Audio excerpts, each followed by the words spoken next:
Bonjour. Le troisième récit important qui précède l'arrestation de Jésus et qui a également une portée eschatologique est bien entendu le dernier repas de Jésus avec ses disciples, la scène.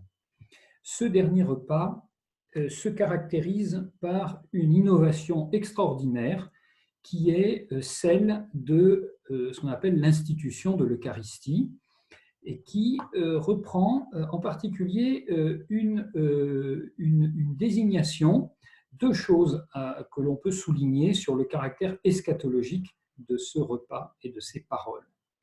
La première chose, c'est une parole qui d'ailleurs n'est pas rentrée dans la liturgie et qui est, si je prends par exemple la version de saint Marc au chapitre 14, versets 17 à 25, c'est l'institution de l'Eucharistie, avec l'annonce de la trahison de Judas, puis verset 22 et suivant, l'institution de l'Eucharistie. Le verset 25 en particulier dit ceci: « En vérité, je vous le dis, je ne boirai plus du produit de la vigne jusqu'au jour où je boirai le vin nouveau dans le royaume de Dieu. » Donc, au cours du dernier repas, Jésus ne regarde pas seulement par anticipation sa mort imminente.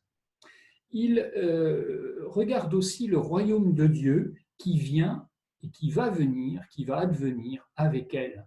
Donc, la mort de Jésus est interprétée par Jésus en relation avec la venue du royaume. Jusqu'au jour où je boirai le vin nouveau dans le royaume de Dieu. Et puis le deuxième aspect qui est par exemple souligné dans les récits, le récit de Luc par exemple au chapitre 22 versets 15 à 20, ou bien dans la première épître aux Corinthiens au chapitre 11 versets 23 à 25. Je cite le verset 25, « De même après le repas, il prit la coupe en disant : Cette coupe est la nouvelle alliance en mon sang. Chaque fois que vous en boirez, faites-le en mémoire de moi. » La nouvelle alliance. Cette nouvelle alliance, apparemment, n'est pas précisée. De quelle alliance s'agit-il, etc.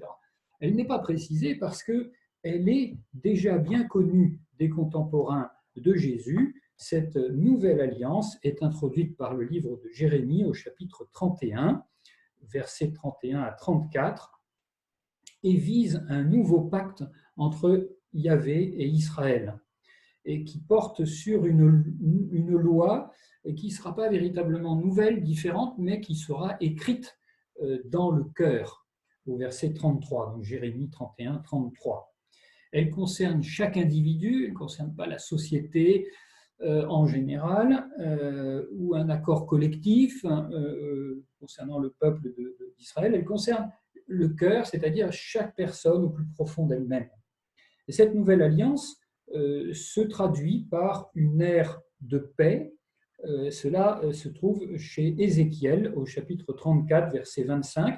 Je conclurai avec eux une alliance de paix, ou chapitre 36, verset 25, « Je répandrai sur vous une eau pure et vous serez purifiés. Je vous donnerai un cœur nouveau, je mettrai en vous un esprit nouveau.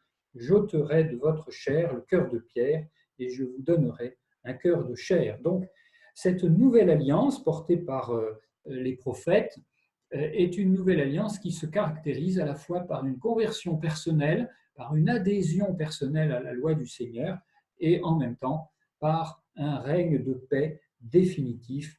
Et c'est ainsi que, en Luc chapitre 22, verset 20, Jésus dit « Cette coupe est la nouvelle alliance en mon sang, versée pour vous. » Donc, une ère de paix définitive qui ouvre un règne où la loi de Dieu, le royaume de Dieu, est une réalité personnelle, individuelle, qui exprime la conversion de chacun.